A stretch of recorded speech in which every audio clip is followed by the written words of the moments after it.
వరకు కనీసం ముఖ్యమంత్రి గారు మాట్లాడారు. ఆ రోజు వారి కుటుంబ సభ్యుల మీద మాట్లాడితే ఇద్దరు ఆడపిల్లల్ని, యూట్యూబర్స్ని, జూనియర్ జర్నలిస్టులని పట్టుకుపోయి మీరు జైల్లో పెడుతున్నారు. ముఖ్యమంత్రి గారు నేను మిమ్మల్ని డిమాండ్ చేస్తూ ఉన్నాను, మీరు తక్షణమే మల్లన్న గారిని అరెస్ట్ చేయకపోతే మల్లన్న గారితో ఈ మాటలు మాట్లాడించింది మీరే అని కూడా తెలంగాణ ఆడబిడ్డలందరూ అనుకునేటటువంటి పరిస్థితి వస్తుంది. మీ కుటుంబానికి ఒక న్యాయం, తెలంగాణ ఆడబిడ్డలందరికీ ఇంకో న్యాయం. ఇంత ఆవేదనగా మాట్లాడింది ఆ రోజు అసెంబ్లీలో ముఖ్యమంత్రి గారు. ఆడబిడ్డలు అంటారా, మా కుటుంబాన్ని అంటారా? ఇవాళ నేను తెలంగాణ ఆడబిడ్డలు, తెలంగాణ ఉద్యమంలో పనిచేయలేదా?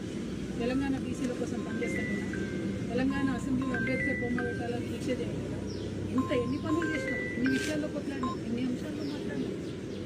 ఇంకా మాట్లాడతాం, మాకు అవకాశం ఇస్తే ఆడబిడ్డలకి ఇంకా మాట్లాడతాం. ముఖ్యమంత్రి గారు నేను డిమాండ్ చేస్తాను, ఈ పరిస్థితుల్లో వెంటనే తీన్మార్ మల్లన్న గారిని అరెస్ట్ చేయాలి. మేము రేపు ఉమెన్స్ కమిషన్ కూడా వెళ్తాం, నేషనల్ ఉమెన్స్ కమిషన్ కూడా వెళ్తాం.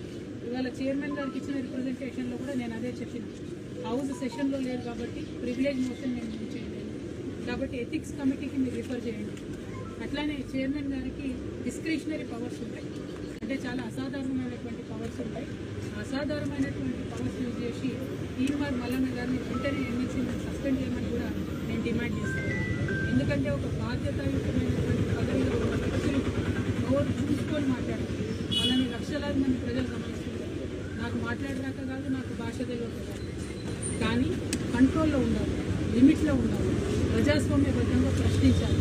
అది వదిలిపెట్టి మీరు ఏది పడితే మాట్లాడతామంటే మేము ఊరుకోము. ఏదో ఆడబిడ్డ కదా, సంస్థ నడుస్తుంది కదా, ఆమె ఏదన్నా ఎవరు ఉంటారేంక అనుకున్నారేమో. నా వెనుక లక్షలాది మంది తెలంగాణ ఆడబిడ్డలు ఉన్నారు, నా వెనుక లక్షలాది మంది తెలంగాణ అన్నదమ్ములు ఉన్నారు. నేను మామూలు ఆడబిడ్డను కాదు చెప్తున్నా. అగ్గి రవ్వనై ప్రభుత్వ ఎక్కువ తక్కువ వేస్తే తీన్మార్ మల్లన్న గారు జాగ్రత్త, నేను చెప్తున్నా, జాగ్రత్త. Thank you. జై తెలంగాణ.